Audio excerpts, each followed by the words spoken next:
Hello students, welcome back to the journey of economics, and today we're going to start with the new chapter number 2, which is nothing but the market demand and market supply. तो जरा ध्यान देना यहाँ पे हम आज chapter चालू करने वाले हैं मार्केट डिमांड और मार्केट सप्लाई, जो आपने स्टैंडर्ड 12th में पढ़ा होगा. That is nothing but a demand analysis and supply analysis, that is consumer behaviour and the producer behaviour. तो वो सब चीज़ें ऑलरेडी हमने क्या किया है, स्टडी किया हुआ है 12th स्टैंडर्ड में. बट यहाँ पे कुछ चीज़ें जो हैं सिमिलर हैं और कुछ चीज़ें जो हैं एडवांस लेवल पे हैं. सो वो चीज़ें हम क्या करेंगे, स्टडी करेंगे in each and every concept in detail. So ज़रा ध्यान देना. Now will going to start with the topic directly without wasting our time. Now market demand and the supply.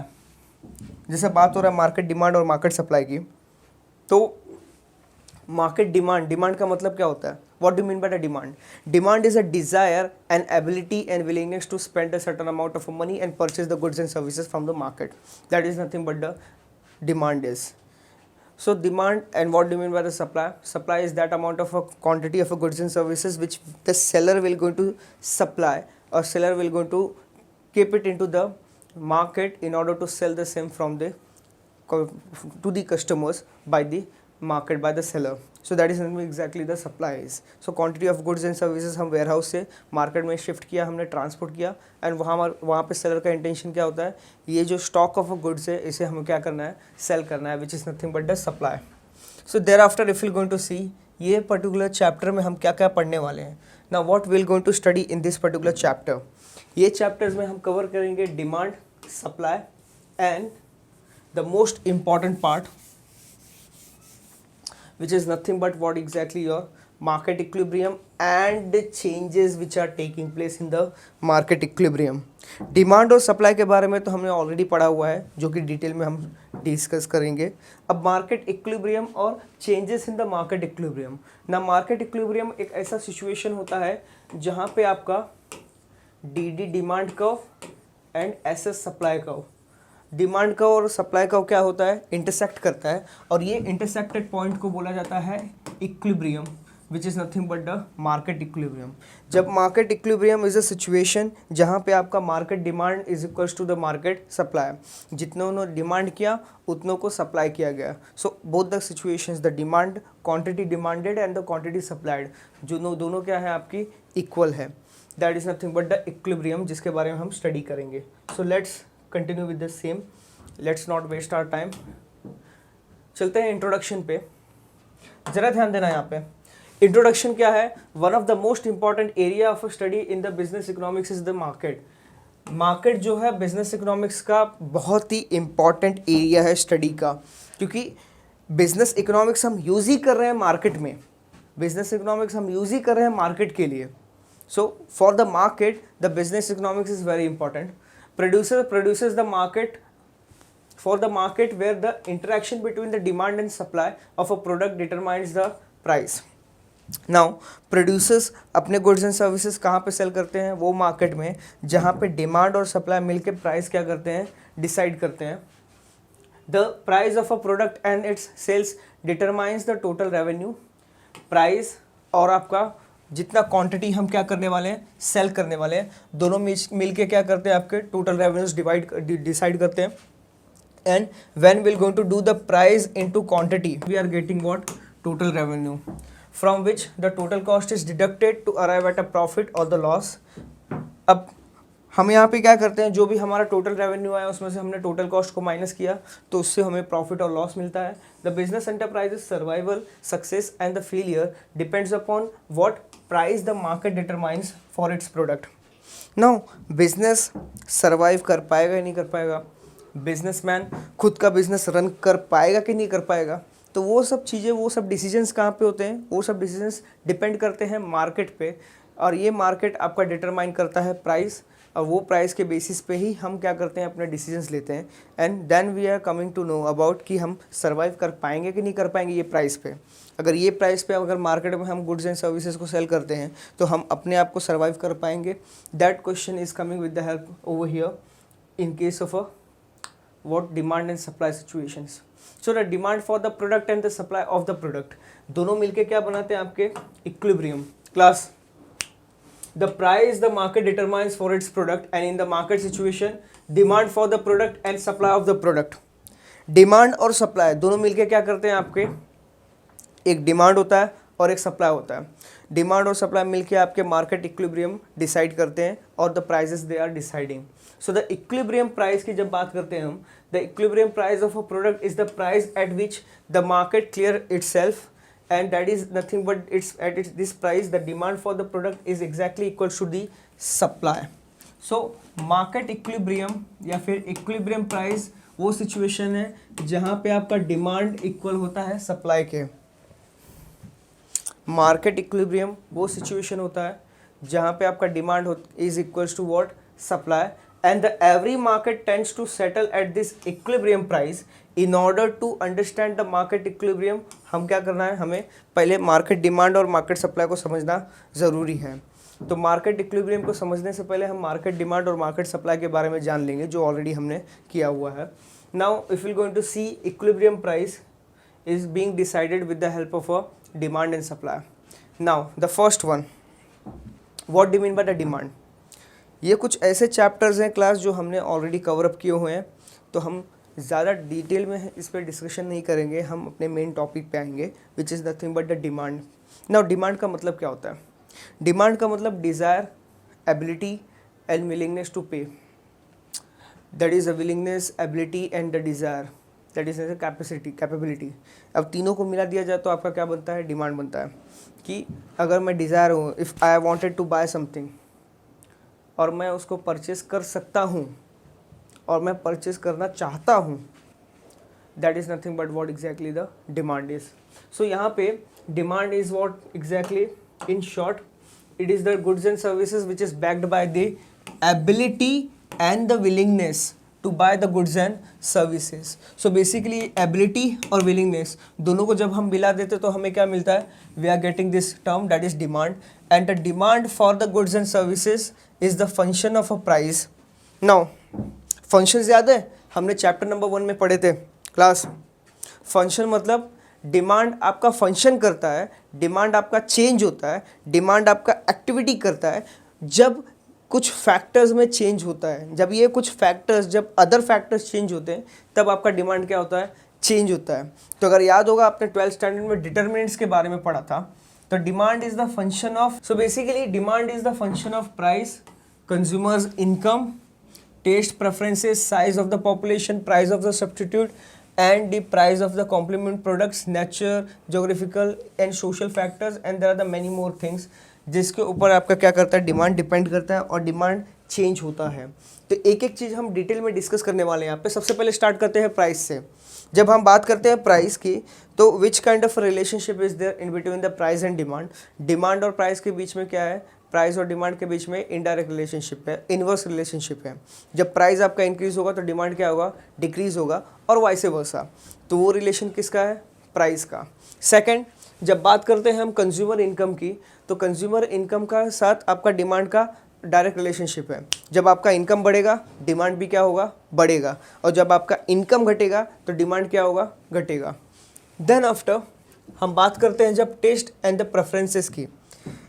अब टेस्ट और प्रेफरेंसेस में होता है क्या, जब कोई भी कमोडिटी वो आपकी प्रेफरेंस है, वो आप उस पर आपका टेस्ट काफ़ी अच्छा है तो उसका डिमांड आप करोगे। जब वो कमोडिटी आप लाइक नहीं करते हो, उसको आप प्रेफरेंस नहीं देते हो, तो उसकी डिमांड क्या होती है, कम हो जाती है। So when your taste and preferences are good then demand will going to increase. अगर प्रेफरेंसेस का नहीं है, टेस्ट नहीं है, डिमांड क्या होगा, डिक्रीज हो जाएगा। Then after size of a population. अब साइज ऑफ पॉपुलेशन और डिमांड का डायरेक्ट रिलेशनशिप है। जब आपका पॉपुलेशन इंक्रीज होगा तो जितने से आपका पॉपुलेशन इंक्रीज होगा वो सब क्या करेंगे, बेसिक नेसेसिटीज़ का डिमांड करेंगे। जब पॉपुलेशन इंक्रीज होगा तो डिमांड भी क्या होगा, इंक्रीज होगा। क्योंकि ये जो पॉपुलेशन इंक्रीज हो रहा है ये क्या करेंगे, अपने लिए गुड्स एंड सर्विसेज का डिमांड करेंगे, जिसकी वजह से डिमांड भी क्या होगा, आपका बढ़ जाएगा in order to satisfy the wants. फिर price of a substitute and complementary goods. देखो दो टाइप के कॉन्सेप्ट है यहाँ पे, दो कॉन्सेप्ट है। एक है आपका सब्सटीट्यूट गुड्स और एक है आपका कॉम्प्लीमेंट्री गुड्स। सब्सटीट्यूट गुड्स का मतलब होता है वो गुड्स जो हम एज एन अल्टरनेटिव यूज़ कर सकते हैं, जो हम क्या कर सकते हैं, एज एन अल्टरनेटिव यूज़ कर सकते हैं। अगर हमें कोलगेट नहीं मिला तो हम पेप्सोडेंट कर लेंगे, अगर कोलगेट नहीं मिला तो मिसवाक कर लेंगे, पतंजलि के टूथपेस्ट यूज़ कर लेंगे। दैट इज़ नथिंग बट वो काइंड ऑफ अ सब्सटीट्यूट्स हो सकते हैं, that is nothing but alternatives है। अगर हमारा जो प्राइमरी कमोडिटी है, जो हमारा ओरिजिनल कमोडिटी है, जो हम यूज़ करते हैं, अगर वो मार्केट में अवेलेबल नहीं है तो हम सेकेंडरी कमोडिटी या उससे रिलेटेड जो भी कमोडिटी होगा वो हम क्या कर सकते हैं, यूज़ कर सकते हैं। That is nothing but the companies, जो बिजनेस फर्म जो अपने गुड्स एंड सर्विसेज को मार्केट में सेल करती है, दैट इज़ नथिंग सब्सटीट्यूट। सो जब सब्सटीट्यूट्स के प्राइजेस चेंज होते हैं तो क्या होगा, जब सब्सटीट्यूट्स के प्राइस चेंज होंगे तो अपने डिमांड भी क्या होंगे, अकॉर्डिंगली चेंज होंगे। That's why the demand is the functions of its what, substitutes, जो कि ऑलरेडी हमने किया हुआ है। Now let's see how it will be, how it is different and how it will going to look like. So पहला हम लेते हैं डिमांड और पॉपुलेशन के बारे में जब बात करें, सबसे पहली चीज़, नाउ द फर्स्ट, जब हम बात करते हैं प्राइस की, प्राइस के केस में प्राइस और डिमांड के बीच में क्या है, आपका डायरेक्ट रिलेशनशिप है।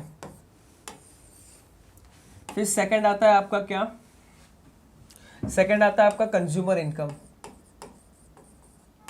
नाउ कंज्यूमर्स की इनकम की जब बात होती है तो कंज्यूमर की इनकम और डिमांड दोनों में आपका क्या है, वेट, प्राइस और डिमांड दोनों में आपका इनवर्स रिलेशनशिप है,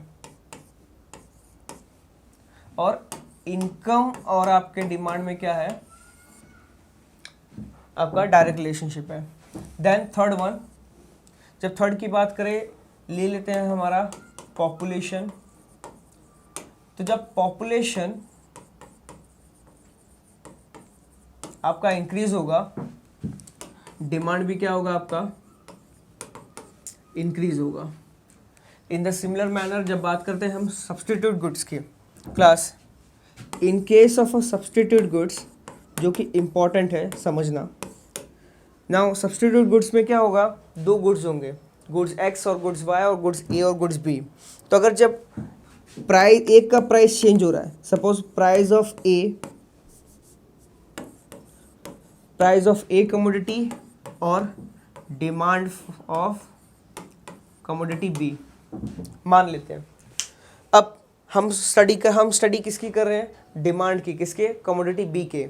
जब प्राइस ऑफ अ कमोडिटी ए आपका इंक्रीज होगा, जब प्राइस ऑफ कमोडिटी ए आपका इंक्रीज होगा तो nobody will going to purchase the a, सब कहाँ पे शिफ्ट हो जाएंगे, डिमांड फॉर द बी के। जैसे अगर कोलगेट ने अपने प्राइसेस बढ़ा दिए तो सब क्या वापरेंगे, सब क्या परचेज करेंगे, they will going to purchase the Pepsodent, they will going to purchase the other commodity, other toothpaste. So यहाँ पे सब्सटीट्यूट्स के बीच में क्या है, यहाँ पे सब्सटीट्यूट्स के बीच में डायरेक्ट रिलेशनशिप है कि अगर कॉम्पिटिटर अपने प्राइसेस को इंक्रीज करेगा तो उसका बेनिफिट किसको मिलेगा, अदर फर्म्स को, क्योंकि उन्होंने अपने प्राइसेस को कांस्टेंट रखा हुआ है। इसके बाद आता है आपका एक और concept, that is nothing but the complementary goods. Now जब बात करते हैं हम कॉम्प्लीमेंट्री गुड्स की, तो कॉम्प्लीमेंट्री गुड्स के केस में क्या होता है, complementary goods are those goods जो हम साथ में यूज़ करते हैं। जैसे टूथपेस्ट और ब्रश हो गया, टूथपेस्ट और ब्रश क्या हो गए, कॉम्प्लीमेंट्री हो गए। कार, पेट्रोल, बहुत सारे एग्जांपल्स हमने पढ़े हुए हैं जो साथ में हमने क्या करने हैं, यूज़ करने हैं। तो साथ में जो चीज़ें हम यूज़ करते हैं उसे बोल लेते हैं कॉम्प्लीमेंट्री। तो अगर प्राइस ऑफ कॉम्प्लीमेंट्री गुड्स अगर इंक्रीज हो रहा है तो डिमांड फॉर अदर गुड्स क्या होगा, आपका इंक्रीज होगा, it will going to fall, sorry, demand क्या होगा, आपका डिक्रीज होगा। क्यों, क्योंकि अगर टूथपेस्ट के प्राइजेस इंक्रीज हो रहे हैं या टूथब्रश के प्राइजेस इंक्रीज हो रहे हैं तो अदर फैक्टर जो कॉम्प्लीमेंट्री गुड्स हो गए, उनके कॉम्प्लीमेंट्री गुड्स के डिमांड भी क्या होंगे, उसी तरह चेंज होंगे अकॉर्डिंगली। सो ये कॉम्प्लीमेंट्री गुड्स के केस में क्या है, डिमांड और price of a complementary goods का रिलेशन क्या है, इनवर्स है। जैसे एक कॉम्प्लीमेंट्री गुड्स का अगर प्राइस इंक्रीज हो रहा है तो डिमांड क्या होगा, आपका दोनों का डिक्रीज होगा। So this kind of activities, this are the certain other factors जो हमने क्या किया, अभी कवर किया हुआ है। Now let's say one more factor is there जो हम क्या करते हैं, यहाँ पे स्टडी करते हैं, जरा ध्यान देना। इसके बाद आप अगर ध्यान दोगे तो प्राइस ऑफ अ सब्सटीट्यूट और price of a complementary product, ये क्या है, आपके डिमांड को डिटरमाइन करते हैं। Natural and geographical and the social factors, बहुत सारे अदर फैक्टर्स हैं जो आपके डिमांड क्या करेंगे, चेंज करेंगे, जिसके वजह से आपका डिमांड क्या होता है, फंक्शन करता है, डिमांड आपका चेंज होता है। Then this termed as determinants of demand. इसे हम क्या बोला जाता है, इसे हम बोलते हैं डिटर्मिनेंट्स ऑफ डिमांड, जो ये अदर फैक्टर्स आपके डिमांड को चेंज करते हैं। Of all the determinants the price is the most important. Now ये सब सारे के सारे डिटर्मिनेंट्स हैं, लेकिन जो मोस्ट इंपॉर्टेंट वन है वो है आपका price. Hence the relationship between the quantity demanded for the product and its price is studied under the demand analysis। अब जो रिलेशनशिप डिमांड और प्राइस के बीच का रिलेशन है, उसके लिए यहाँ पे सेपरेट थ्योरी है, वो थ्योरीज को हम बोलते हैं डिमांड एनालिसिस। जो डिमांड एनालिसिस करके एक थ्योरी है जिसमें हम relationship of demand and the price को स्टडी करते हैं डिटेल में। And this demand analysis is the starting point of understanding the functioning of the market. तो शुरू में हमने देखा मार्केट डिवाइडेड है डिमांड और सप्लाई में, और डिमांड में भी डिमांड को डिटरमाइन करते हैं बहुत सारे फैक्टर्स, जिसमें से हमें स्टडी करना है किसे, प्राइस को। और प्राइस को स्टडी करने के लिए हमें डिमांड एनालिसिस चैप्टर को पढ़ना पड़ेगा, जो कि हम अभी स्टार्ट करने वाले हैं। So basically if you going to see यहाँ पे हो क्या रहा है, तो demand analysis is a starting point to understand the functioning of the market. The relationship between the price and demand is inverse. हमने बचपन से पढ़ा हुआ है, बचपन इन द सेंस 11वीं 12वीं से, 11th स्टैंडर्ड से। तो 11th स्टैंडर्ड से हमने पढ़ा हुआ है कि कुछ इकोनॉमिक्स के टर्म्स होते हैं, वो टाइम पे हमें उतना पता नहीं था। धीरे धीरे हम जब 12th स्टैंडर्ड में आए तो हमें पता लगा कि कुछ डिमांड और सप्लाई और द प्राइस नाम की कोई चीज़ होती है। तो जो रिलेशनशिप है आपका डिमांड और प्राइस के बीच में, वो इन्वर्स रिलेशनशिप है। प्राइस के इंक्रीज होने पे डिमांड क्या होता है, डिक्रीज होता है, और vice versa in case of a economy. Now assuming that the other determinants being constant according to the law of demand, the quantity demanded varies negatively और इन्वर्सली। जितने भी अदर फैक्टर्स हैं हम उसे क्या करेंगे, अदर फैक्टर्स को हमें कांस्टेंट करना है, अदर फैक्टर्स को हमें स्टॉप करना है, अदर फैक्टर्स में चेंजेस नहीं करने देना है। अदर फैक्टर्स को कांस्टेंट रख के अगर हम डिमांड और सिर्फ प्राइस के बीच का रिलेशन देखें तो वो क्या है, आपका इन्वर्स है। A demand curve slopes downward because any reduction in the price makes the consumer. अब डिमांड कर्व आपका डाउनवर्ड स्लोपिंग क्यों है, why the demand curve is downward sloping. So जरा देखना और समझने की कोशिश करते हैं। The demand curve is downward sloping because any reduction in the price makes the consumer more willingness to substitute the commodity for the other commodities and more able to buy the goods because the lower prices increases the real income. Because of these two reasons, demand का क्या होता है, आपका downward sloping होता है। सबसे पहले अगर जब हमारा गुड्स का प्राइस इंक्रीज हो जाएगा तो कस्टमर्स क्या करेंगे, कस्टमर्स कॉम्पिटिटर के प्राइसेस, कॉम्पिटिटर के गुड्स एंड सर्विसेज को परचेस करेंगे, ना ही कि हमारे गुड्स एंड सर्विसेज को। सेकंड थिंग, जैसे मैंने प्राइस इंक्रीज किया as compare to the my price, competitor के प्राइस क्या है, कम है।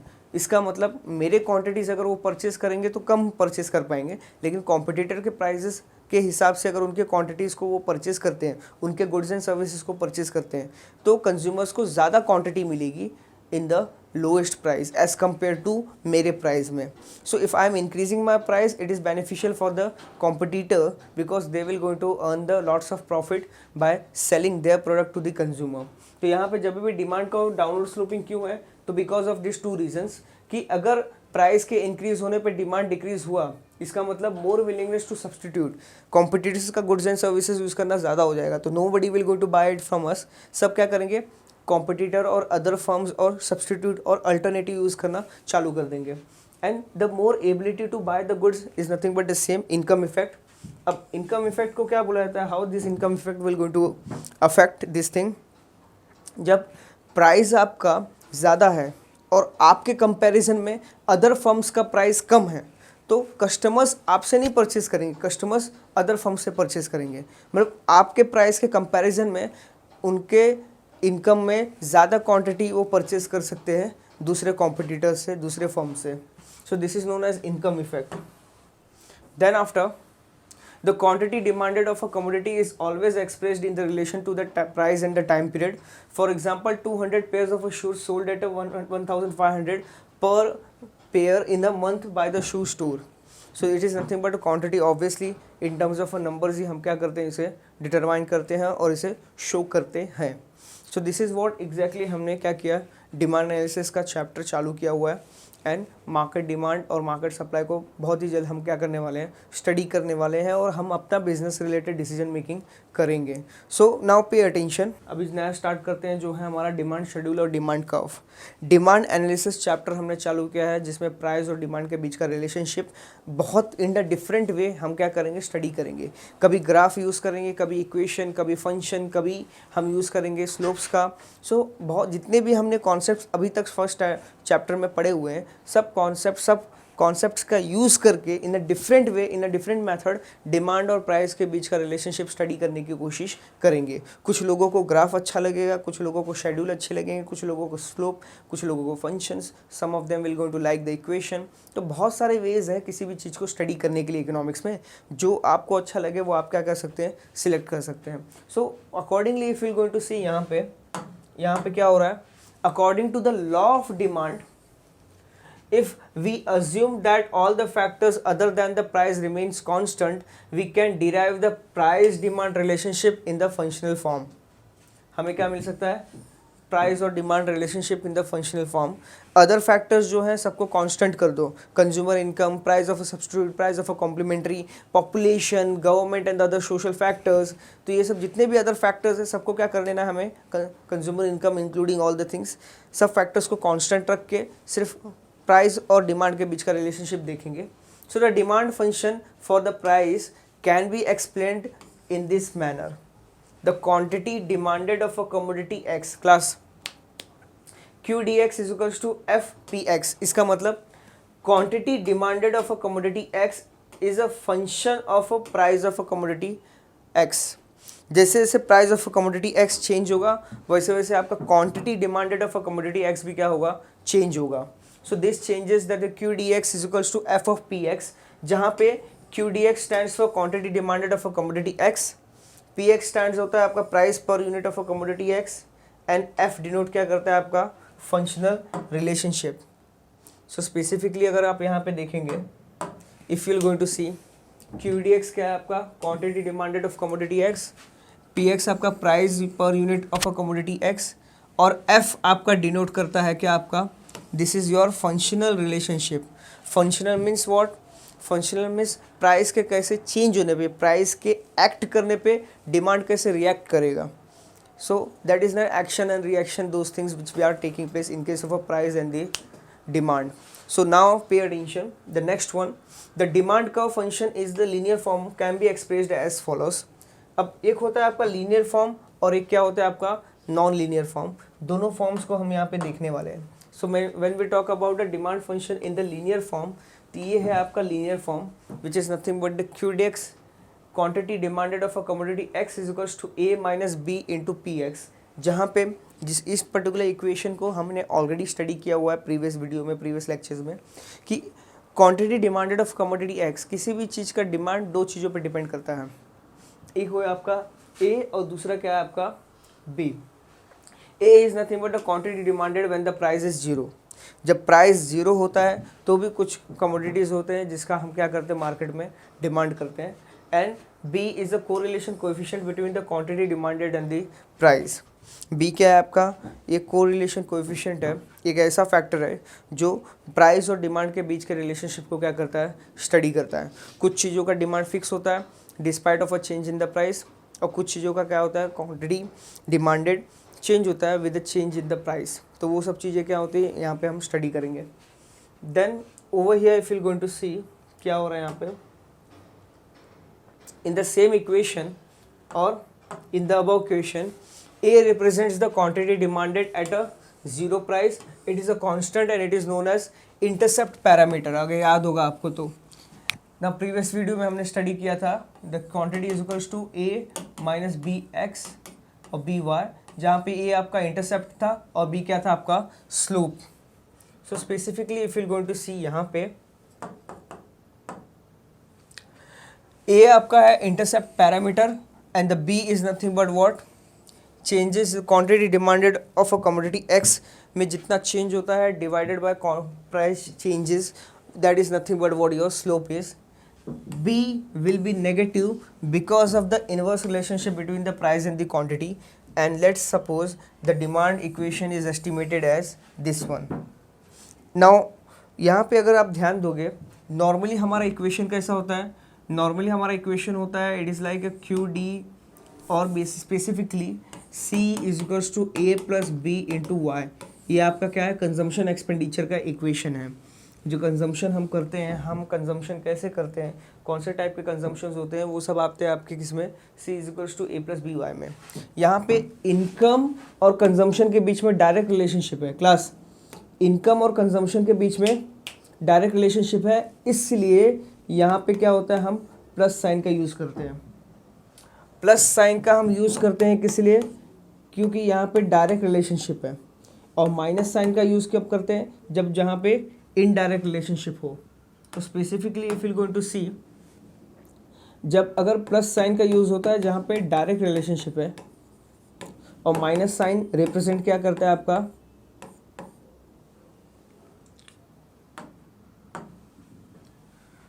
Plus sign that is nothing positive which represents your direct relationship, और माइनस साइन आपका रिप्रेजेंट करता है नेगेटिविटी, और negative which is nothing but what your inverse relationship, और इनडायरेक्ट रिलेशनशिप आपका माइनस साइन रिप्रेजेंट करता है। अगर आप यहाँ पे देखेंगे, इफ यू गोइंग टू सी, हमारा इक्वेशन क्या है, हमारा इक्वेशन लेट्स से ये हमारा इक्वेशन है Q D X is equals to 100 minus 10 into B into P X. 10b क्या है आपका, स्लोप है, 100 क्या है आपका, इंटरसेप्ट है। जब आपका प्राइस 0 होगा तभी भी हमारा डिमांड कितना होगा, 100 यूनिट्स का। क्यों, क्योंकि बेसिक नेसेसिटी नाम की चीज़ होती है। Now basic necessity is nothing but the food, clothing, shelter, education and health care. जब प्राइस आपकी इंक्रीज़ हो रही हो या प्राइस आपका डिक्रीज़ हो रहा हो या कोई भी प्राइस चार्ज ना कर रहा हो, बट स्टिल हम क्या करते हैं, कुछ बेसिक नेसेसिटी होती है जो हम कंज्यूम करते हैं। Food, clothing, shelter, education, health care क्या करते हैं हम यहाँ पे कंजम्पशन करते हैं, तो वो चीज़ें यहाँ पे आती हैं। So let's say there is a one term, let's suppose the demand equation is estimated as. अब डिमांड इक्वेशन जब देखें तो Q D X is equals to 100 minus 10 B P X, ये क्या है, हमारा इक्वेशन है। अब ये इक्वेशन का यूज़ करके हमने क्या किया, यहाँ पे डिमांड शेड्यूल बनाया। तो हमने क्या किया, अज्यूम किया प्राइस एक्स आपका 1 2 3 4 5 6 और 7 अज्यूम करते हैं। यहाँ पे करना क्या है, ये इक्वेशन में सिर्फ हमको P का वैल्यू चेंज करना है, और जैसे जैसे हमने P के वैल्यू चेंज करेंगे वैसे वैसे हमें क्या मिलते जाएगा, आपका demand schedule. So from the above equation we can derive the following demand schedule. जैसा आप देख सकते हो यहाँ पे, this is what exactly your demand schedule is. हमने क्या किया, सिंपली जो हमारा इक्वेशन है, ये इक्वेशन में जो P है, ये P की वैल्यू हमने 1 2 3 4 5 एंड 6 सिर्फ और सिर्फ हमने क्या किया है, P की वैल्यूज़ को चेंज करके ये इक्वेशन में पुट करके हमने क्या किया, इसे सॉल्व किया है। And this is how we got the answer. If you can see price 0 1 2 3 4 5 6 और हमारी क्वांटिटी कितनी दी गई है, 100 90 80 70 60 50 40, जो कि आपका रिप्रेजेंट करता है यहाँ पे दोनों के बीच में इनवर्स रिलेशनशिप है। कौन सा रिलेशनशिप है, इनवर्स। दोनों के बीच में इनवर्स रिलेशनशिप एग्जिस्ट करता है प्राइस पर यूनिट और क्वांटिटी डिमांडेड के केस में। जैसे जैसे आपका प्राइस बढ़ेगा वैसे वैसे क्वांटिटी डिमांडेड क्या होगा, कम होगा।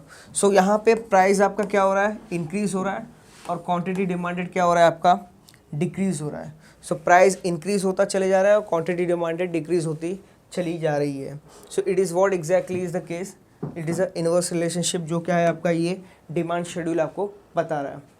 देन डिमांड शेड्यूल या फिर टेबल को स्टडी करने के बाद, now the next one which will going to see is nothing but the graph. The schedule indicates the inverse price and demand relationship, and the demand curve can be derived from the plotting the points on the graph, and in the above example the demand curve is linear but the demand can also be the non-linear। अब linear और non-linear का मतलब क्या होता है, non-linear का case में demand को आपका little bit change होगा, and how it will going to look like, जरा ध्यान देना यहाँ पे। now this is your demand curve, ये है जो डिमांड कर्व है, ये डिमांड कर्व आपका क्या है, this is non linear demand curve, और एक तरह से आप बोल सकते हो दिस इज द कर्व जो रिप्रेजेंट करता है नॉन लीनियर थिंग्स को। So this curve D D, ये क्या हो गया आपका, this is what exactly your the demand curve is, जो कि क्या है, नॉन लीनियर है। और ये रिप्रेजेंट करता है जैसे जैसे आपकी प्राइस क्या होती जाएगी, डिक्रीज होती जाएगी, वैसे वैसे क्वांटिटी डिमांडेड क्या होगा आपका, इंक्रीज होगा। Now let us understand this thing in detail with the help of the graph, with the help of a diagram. तो जरा ध्यान देना यहाँ पे,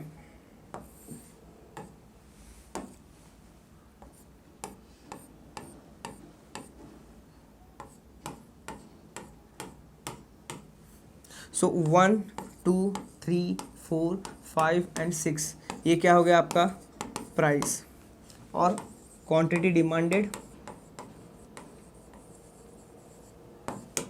क्वांटिटी डिमांडेड आपका हो गया 100 200 300 400 500 600 एंड योर 700। लेट्स से जब प्राइस आपकी 0 है तो क्वांटिटी डिमांडेड क्या होगा, यहाँ पे आएगा। So in the similar manner if you going to see, जैसे जैसे क्या हो रहा है, प्राइस इंक्रीज होगा, वैसे वैसे क्वांटिटी डिमांडेड क्या होगा, डिक्रीज होता चले जाएगा। तो ये जहाँ पे जो हमारा शेड्यूल है, अगर वो शेड्यूल के हिसाब से हम अपना ग्राफ बनाते हैं, when we will going to prepare our graph with this particular schedule, so as per the schedule हम बनाते हैं यहाँ पे, विच इज़ थोड़ा सा हमें चेंजेस करना है, will have to change this numbers which is nothing but what exactly your आपकी, it's nothing but the 40 to 100 से जो 40 to 100 है, it's nothing but 40 50 60 70 80 90 and 100।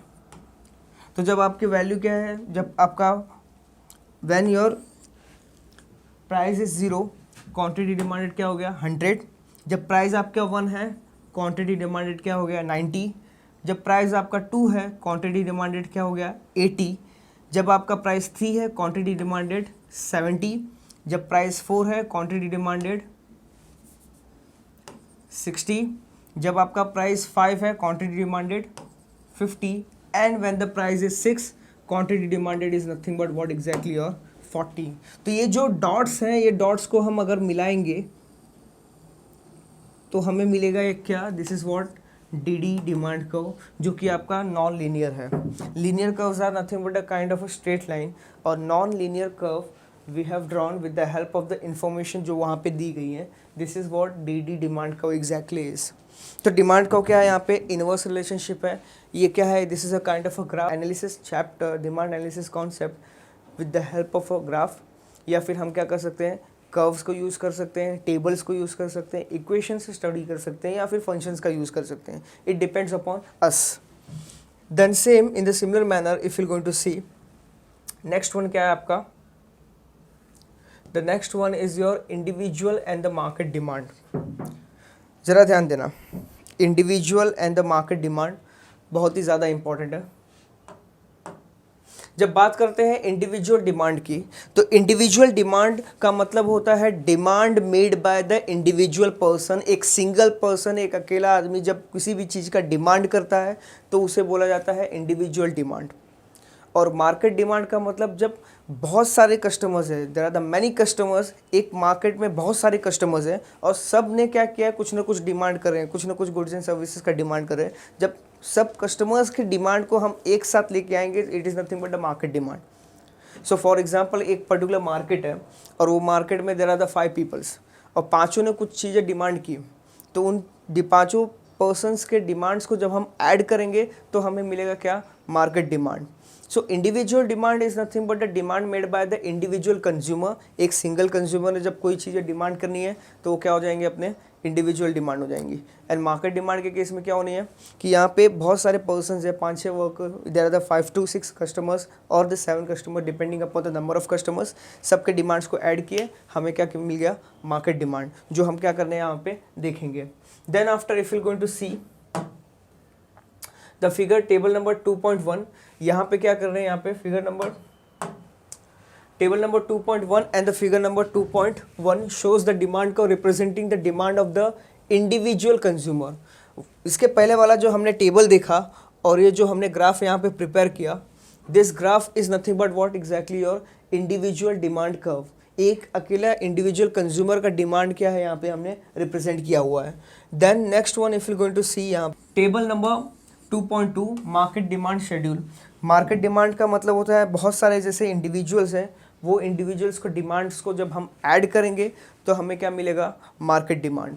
तो यहाँ पे डिमांड शेड्यूल्स की अब बात करें तो यहाँ पे लेट्स से एक पर्टिकुलर मार्केट में हमारे दो इंडिविजुअल कंज्यूमर्स हैं। कितने इंडिविजुअल कंज्यूमर्स हैं, दो इंडिविजुअल कंज्यूमर है। अब यहाँ पे ये दो इंडिविजुअल कंज्यूमर्स, हम अजम्पशन ले रहे हैं यहाँ पे कि एक मार्केट में सिर्फ दो ही कस्टमर हैं, एक कस्टमर ए और एक कस्टमर बी, और दोनों कस्टमर्स के डिमांड्स को हम जब ऐड करेंगे तो हमें मिलेगा क्या, total demand which is nothing but the market demand. तो जैसे जैसे आप यहाँ पे देखोगे प्राइसेस डिक्रीज हो रहे हैं, इंडिविजुअल कंज्यूमर्स के डिमांड्स क्या हो रहे हैं, यहाँ पे इंक्रीज हो रहे हैं। इंडिविजुअल कंज्यूमर्स के डिमांड यहाँ पे क्या हो रहे हैं, इंक्रीज हो रहे हैं। अब जैसे हम इंडिविजुअल कंज्यूमर्स के डिमांड्स को जब हम ऐड करेंगे तो हमें क्या मिलेगा, मार्केट डिमांड। लाइक अगर जब प्राइस हमारी 10 रुपये है, when the price is are 10 rupees, price जब हमारा 10 रुपीज़ है तो इंडिविजुअल ए ने 2 कमोडिटी डिमांड की और इंडिविजुअल बी ने 3 कमोडिटी डिमांड की, तो टोटल मार्केट का डिमांड कितना हो गया, 2 + 3 विच इज इक्वल्स टू 5। तो जैसे जैसे हम इंडिविजुअल्स के डिमांड्स को ऐड करेंगे उसके अकॉर्डिंगली हमें क्या मिलेगा, मार्केट डिमांड। और जब हम स्टडी करेंगे यहाँ पे the relationship between the price and the market demand, then you will going to find out over here. यहाँ पे आपको पता चलेगा कि जैसे जैसे आपका प्राइस डिक्रीज हो रहा है वैसे वैसे मार्केट डिमांड क्या हो रहा है, आपका इंक्रीज हो रहा है। द सेम सिचुएशन, प्राइस के इंक्रीज होने पे डिमांड क्या होगा, आपका डिक्रीज होगा, और प्राइस के डिक्रीज होने पे डिमांड क्या होगा, आपका इंक्रीज होगा। That kind of relationship is there in the case of a market demand and the individual demands.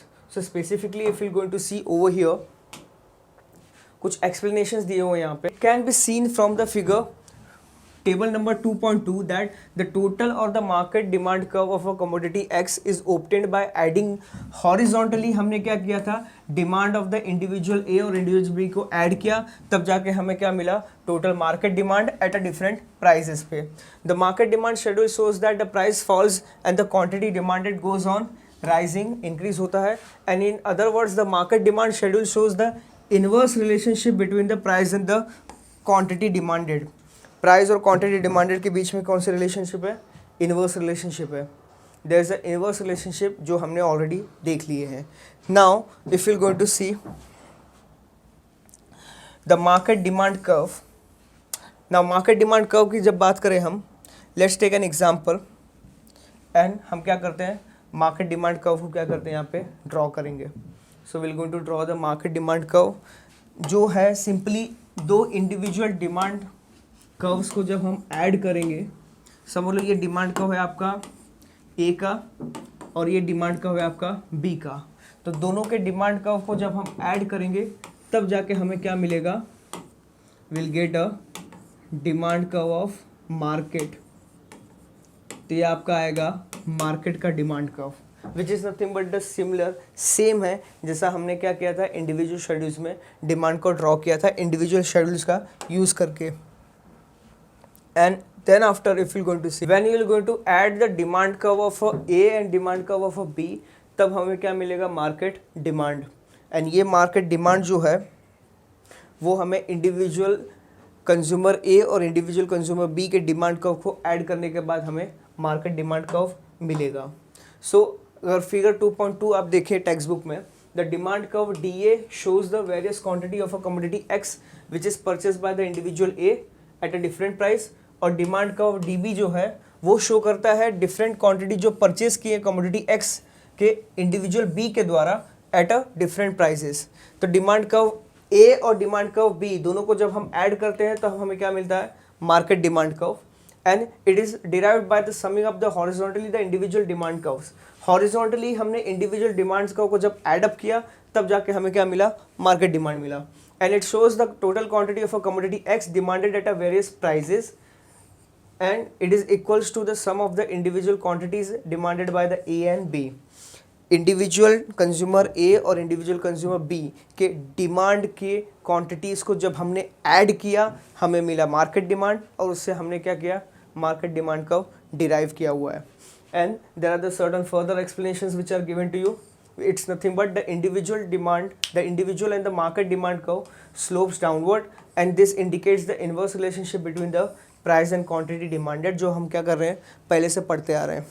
The market demand curve is simply the horizontal summing of the individual demands curve only if the consumption decisions of individuals are independent. अगर consumption जो decision है individuals का independent है, दो consumers के बीच में जो है डिपेंडेंसी नहीं है, इंडिविजुअली वो अपने कमोडिटीज़ के कंजम्पशंस को डिसाइड कर सकते हैं, तो वो केस में यहाँ पे market demand curve it will be the downward sloping. If they are dependent on each other और they will going to influence the market curve. In other words, the absence of a bandwagon, slope and the Wellborn effects, the market demand curve for the commodity is obtained by the horizontal summation of the individual demand curve. Now there are the कुछ ऐसे terms हैं जो discuss करने थोड़े ज़रूरी है. That is absence of a bandwagon, slope और Veblen effect.